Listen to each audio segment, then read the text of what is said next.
What in the Worlds? By Ashfur. What? Gnashing teeth and eyes pointed in all directions. Non-Euclidean geometries that drives the sane mind mad and the mad to the nearest hayburger, but only if it's Thursday and the sky is square-colored. Claws that branch off into branches that branch off into trees bearing fruit that is made of vegetables. All this and 57.3 more things wrong with reality conglomerated in a single, eldritch mass that simultaneously oozed and did not ooze red glass floated in the sky above Ponyville. At this point, no pony even cared, as this was no different than last week's fiasco when some pony pointed out Applejack is orange-colored. To the ponies atop Castle Friendship, though, this was a time for action. As soon as one problem gets sorted out... What do you mean you don't know what it is, Twilight? Starlight Glimmer cried out desperately. You know next to everything, and if you don't, you figure it out anyway! How in Tartarus do you not know what that thing is? She pointed her hoof at the creature, causing it to menacingly roll over while not moving. Starlight did her best to not think about how that worked. I don't know! I've read every book in the library, twice, and there's nothing on it! Twilight called back from her emergency encyclopedia stash. The only logical explanation is that it's never been seen in recorded history. Starswell, you were around hundreds of years ago, right? Have you ever seen anything like that? She pleaded, while the creature shot frozen fireballs down into the fountain below. The ponies in the marketplace paid no attention to this and continued shopping. Again, nothing out of the ordinary was going on. Starswell the Bearded, mentor to the princess and founder of 10 different schools of magic, simply shook his head and wandered off, mumbling to himself how he needed a drink. Or 50. Twilight desperately turned her gaze to Princess Celestia, hoping against hope that she would have some tiny nugget of information to help them defeat whatever that thing was. Her hopes were smashed into tiny little pieces as her lifelong mentor and friend shook her head solemnly. I am sorry, Twilight. I do not know what that thing is. Celestia, the Celestia, was stumped. If that thing is not in a single book you have read, then it is safe to say that it has never been written down in recorded history, ever. And if neither myself or Starswell has seen it in our time on this planet, it must not be from this world. There is one possibility, however. I will be right back. Please do not do anything rash. And in a flash of light, Celestia was gone. High atop the tower of the Moon in Canterlot Castle, one word echoed all present to hear. No! Sister, you haven't even looked out the window. If that thing came from the Dream Realm, it could cause unprecedented levels of... No, it did not come from the Dream Realm. Luna shot back from her Power Pony's TM bedspread. I would have known if something got out. Now, if you would be so kind as to get out of my room and not wake me until I have to raise the moon. I will not eat all the cake you were planning on having for dessert tonight. She pulled the covers around herself tighter than ever, indicating she had seen enough annoyance for this week. Sister, I said out! The Royal Canterlot voice sent Celestia flying out the window and barreling towards Ponyville.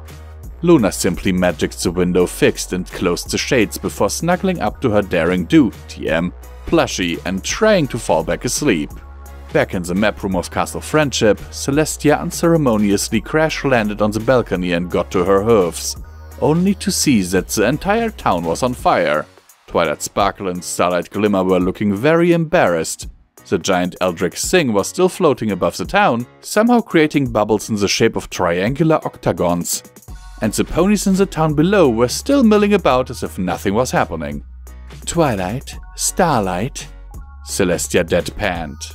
The two ponies sheepishly grinned. Yes? Twilight hesitantly inquired. What did you do? Both ponies looked down in shame. Starlight broke the silence. Something rash. And what did I specifically tell you to not to do? Something rash. Celestia sighed. I suppose it can't be undone now, but I expect you two to clean up the town once this is over, okay? Upon receiving a nod, she continued. As you may have heard, and let's be honest, I think the Dragon Kingdom hurt my sister. Not only does she not know what that creature is either, but she also refuses to help. So, I am afraid we have no other option but to call in that favor you are owed, Twilight.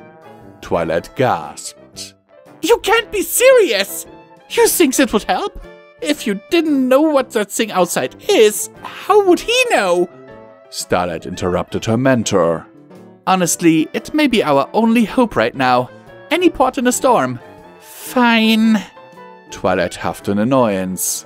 She reached into one of her emergency books and pulled out a slip of paper reading, "Good for one favor. Discord." As she tore it up, the pieces flew upwards and formed into a very familiar Draconicus. Why, hello, Sprinkles and Glitter. How can I help you today? Discord asked, twirling about in the air. And make it quick, I can't find my pet Nook Nook Fluffy anywhere. I fear he may have yodeled off again, so I have to find him before his bedtime. Monster, outside! Fix it! Twilight had officially run out of patience. She pointed at the balcony where the creature was still visible, this time performing Swan Lake with nothing but a kazoo made of smaller, swan-shaped kazoos. Discord grumbled about Twilight being no fun, but his mood quickly changed as he stepped outside and saw the creature. With 4 words, he finally drove Twilight over the edge and into unconsciousness. Hey, you found Fluffy! Author's note. My brain is so weird. This comment is in haiku. Why? Because why not?